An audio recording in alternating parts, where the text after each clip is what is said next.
ITI के अंदर instructor लगे हुए थे पिछले 10 साल से, उनको तो हटाने का नोटिस दे दिया। जो 10 से 15 से उनके बेचारे और हो चुके रोज उनका एज जा चुके, कहां जाएंगे? जब बाकी राज्य दे रहे हैं तो सरकार देने में क्यों हर्ज कर रही है? इनके साथ क्यों अन्याय करी कर्मचारियों के साथ? शान हिसार में, जींद में, सरसा में, रोहतक में सड़कों में बैठा हुआ है। ऐसा हाल है जो प्रीमियम बढ़ता था 22,000 4,000 रुपए उनके खाते में डाली। सदन के माध्यम से सरकार को बताना चाहता हूं कि आज प्रदेश का युवा कितना बदहाल और बेहाल हो गया है। कहीं सीईटी के नाम पर उनके साथ खिलवाड़ हो रहा है। ये क्या हो रहा है? मैं सरकार से कहना चाहता हूं कि हर युवा को सीईटी में बैठने का मौका मिलना चाहिए एग्जाम में। आज वो बहुत ही बुरी हालत में है। दूसरा, मैं सरकार कहती है कि बेरोजगारी घटी है। मैंने सरकार से क्वेश्चन लगाया था, माननीय उपाध्यक्ष महोदय, इन्होंने उसमें ब्यौरा दिया है 2015 से लेकर 2023 तक लगभग 14 लाख रजिस्टर्ड हुए हैं रोजगार कार्यालय के अंदर, पंजीकृत हुआ है। और पीछे देते दो आंकड़े दे रखे, एक तरफ देते 5 लाख। तो बेरोजगारी जो नौकरी दी है 2015 से और अब तक वो 97,000 जो HSC के थ्रू दी है। तो ये बाकी के कहां बच के 13 लाख तो इनके डाटा के हिसाब से इन्होंने जो रिकॉर्ड दिया उसके हिसाब से। तो युवाओं की तरफ ध्यान दे। आज युवा नशे में बदहाल है, उसका बुरा हाल है।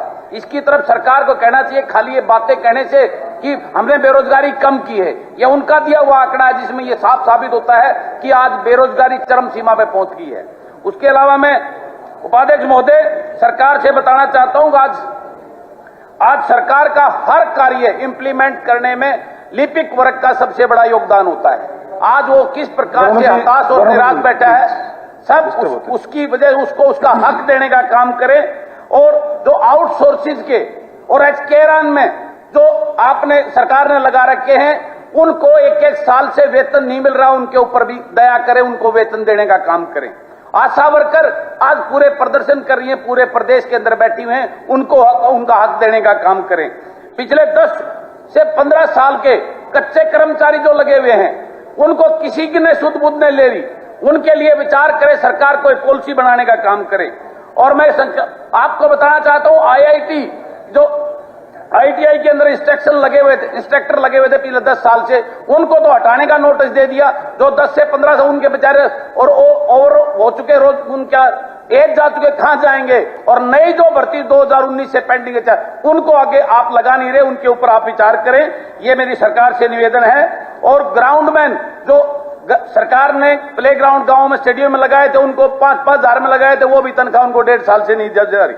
और डी ग्रुप के जो स्पोर्ट्स कोटे के बेचारे सेक्टर 5 में बैठे हैं, उनकी हालत बेहाल है, भूख हड़ताल पे बैठे। सरकार उनको करके उनको एम्प्लॉय देने का काम करे।